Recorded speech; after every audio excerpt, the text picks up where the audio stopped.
Welcome and thank you for tuning in.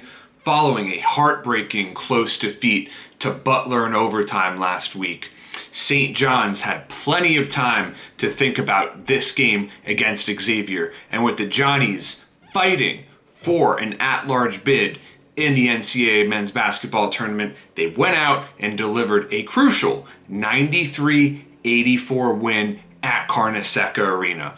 Posh Alexander almost had a triple-double tonight.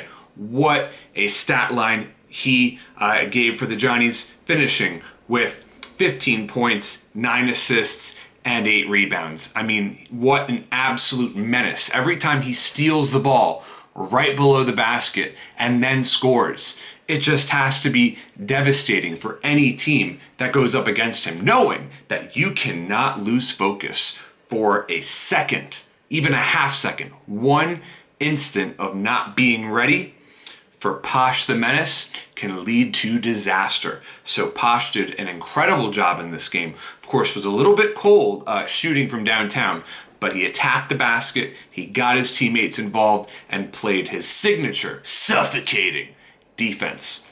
Rasheem Dunn had a huge basket that pretty much iced it for the Johnnies, nailing a jumper right as the shot clock expired to give the Johnnies a 9-point lead in crunch time. Dunn had a terrific performance. He just looked so assured. I mean, a lot of times when you see a player dribble the ball that much, you become concerned that they could turn into a turnover machine. But Dunn hardly put a foot wrong in this game. I mean, he did a great job of facilitating for his teammates in much of the same fashion as Posh Alexander did. And Julian Champagnie led the Johnnies with 21 points. And it was a quiet 21 points. But honestly, if we're talking about guys who are going to drop a 20-piece, a 30-piece, look, if it's allowed 20 or 30, then it's a guy who needs a lot of shots to get there. But Julian Champagnie only needed 11 field goal tries to score 21 points. He shot over 50% from the field by nailing 6 of them, and he did it by attacking the basket, getting some alley-oops from Posh Alexander, and nailing what's become a signature step-back three-point shot as well. So, Champagnie will be an NBA player one day. I certainly hope Justin Champagnie will come back to Pittsburgh, because I would love to see the battle of the Champagnie twins at Madison Square Garden next season. So with Champagnie now a front runner for Big East Player of the Year, that's going to be a close race. Look, a lot of great players are in that discussion. But at this point, I will also say that it should be a no-brainer that Posh Alexander is Big East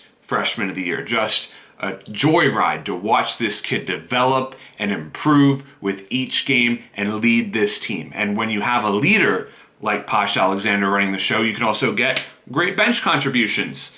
Let's not forget about Duke of Earl, Marcellus Earlington, nailing 4 3-pointers, chipping in 16 points off the bench. Such a crucial performance. He also had 9 rebounds, and those were man's rebounds. They were tough boards, and the Johnnies had to come up big on the glass because they were out-rebounded by 17. That's right, 17 when they lost to Xavier. But the funny thing is, after that loss to Xavier, in which St. John's did not play well, that ended up being a turning point, because since then, the Johnnies have just practically obliterated the Big East, including wins over Villanova, UConn, and now Xavier. So, a wonderful run for the Johnnies. Head coach Mike Anderson picking up his 400th career win in his entire career. In a career that spans schools like UAB, Missouri, Arkansas, and now St. John's. This will be the final stop for Mike Anderson, and it will be his most successful stop. The Johnnies pick up their first win over Xavier since, would you believe it, 2015, and now they will continue their march towards March Madness. Thank you so much for tuning in, and if you've watched for this long, you might as well subscribe to my channel.